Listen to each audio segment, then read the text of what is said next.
después de un episodio, en el año 75, me quemo efectivamente la cara, una mejilla. No lo hago frente a fotógrafos, frente a nada, no sabía ni siquiera por qué lo estaba haciendo, sabía que sentía mucho dolor y muchas expresiones. Y después que pensé, hice eso, ahí se me vino una serie de imágenes. Y mientras todo este mundo era un mundo atroz, yo me sobreviví imaginándome poemas escritos en el cielo, poemas escritos en el desierto. Era mi forma de sobrevivir, de no volverme loco.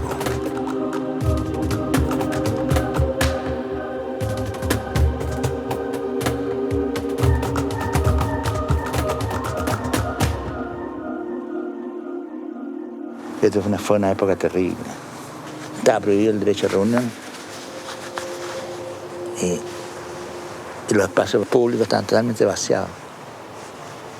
Entonces surge el campo como una proposición para ocupar de nuevo los sitios públicos y para plantear una obra, la llamábamos obra abierta, que es una obra que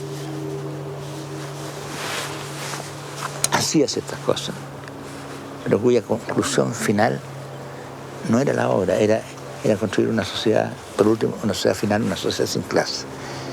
Entonces, esas obras, las obras que hizo el Caje, fueron bien pocas.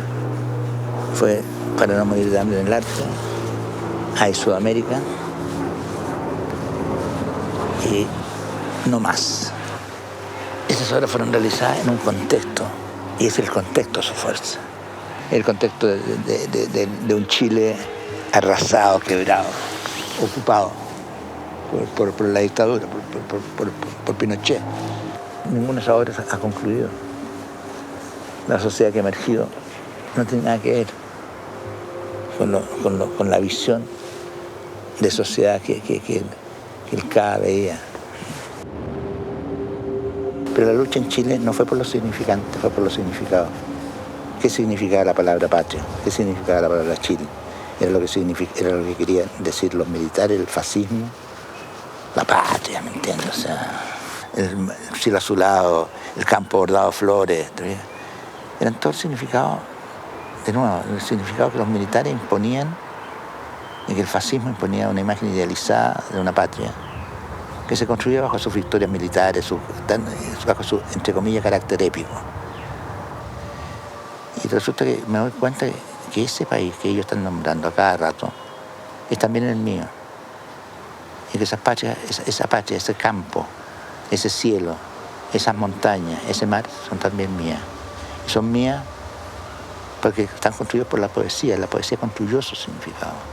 De ahí surgen los paisajes.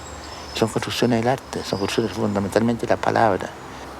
Pablo Neruda, Pablo de Roca, Víctor Jara, la Violeta Parra, o sea, la patria, la poesía chilena.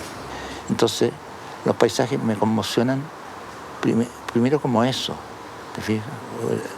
Y después, bueno, esos paisajes fueron la única compasión, lo único que acogió a tantos cuerpos arrojados por aviones, triturados, que fueron arrojados al mar.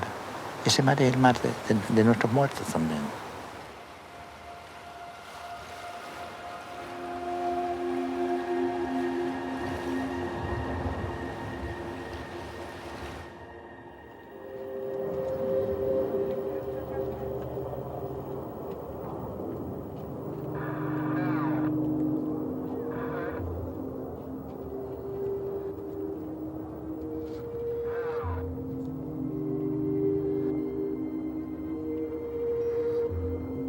Verás un mar de piedras, verás margaritas en el mar, verás un dios de hambre, verás el hambre, verás un país de sed, verás cumbres, verás el mar en las cumbres, verás esfumados ríos, verás amores en fuga, verás montañas en fuga, verás imborrables erratas, verás el alba, verás soldados en el alba, verás auroras como sangre, verás borradas flores, verás flotas alejándose, verás las nieves del fin, verás ciudades de agua, verás cielos en fuga, verás un paraíso vacío, verás que se va, verás no ver y llorarás.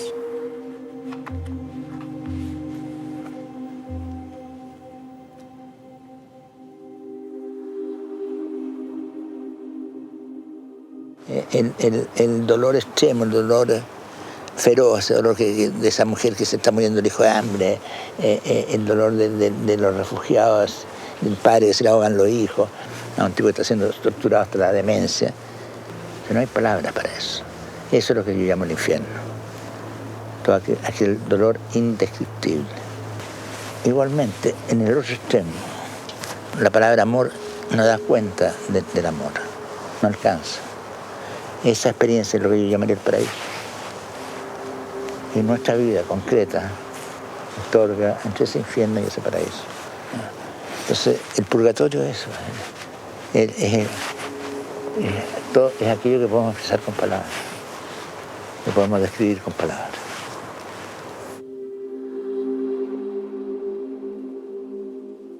Me dije que aquello que se había iniciado en la situación más precaria y solitaria de un tipo que se quema encerrado en un baño a la cara,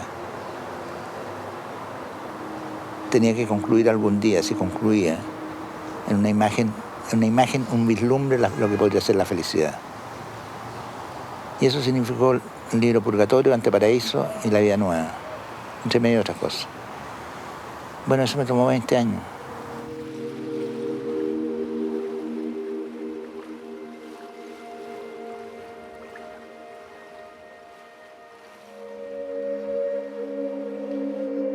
Y cuando vi la escritura en el desierto que dice ni pena ni miedo, la vi desde lo alto, no podía creer que se hubiera hecho. Y me sorprendió haber sobrevivido para verla. La escritura en el cielo, la escritura en el desierto, el proyecto de los acantilados son parte de una obra única, que tiene incluso una secuencia que tiene un final. Pero yo sé cuál es el final de todo lo que yo haga. Ya lo escribí en el año 1982, imagínate. Entonces, es como filmar. Cuando tú haces una película, la escena final no es necesariamente la última que filma. Puede haber sido la primera o la segunda. Yo filmé mi escena final en el año 1982. Ese es un poema que es el último poema que cierra todo. La tarea no era escribir un poema ni pintar un cuadro. La tarea era hacer del mundo una obra, un mundo mejor que este. Un mundo donde no sea necesario el arte, donde no sea necesaria la poesía. Porque cada segundo, la vida, cada instante es el más grande poema y la más grande.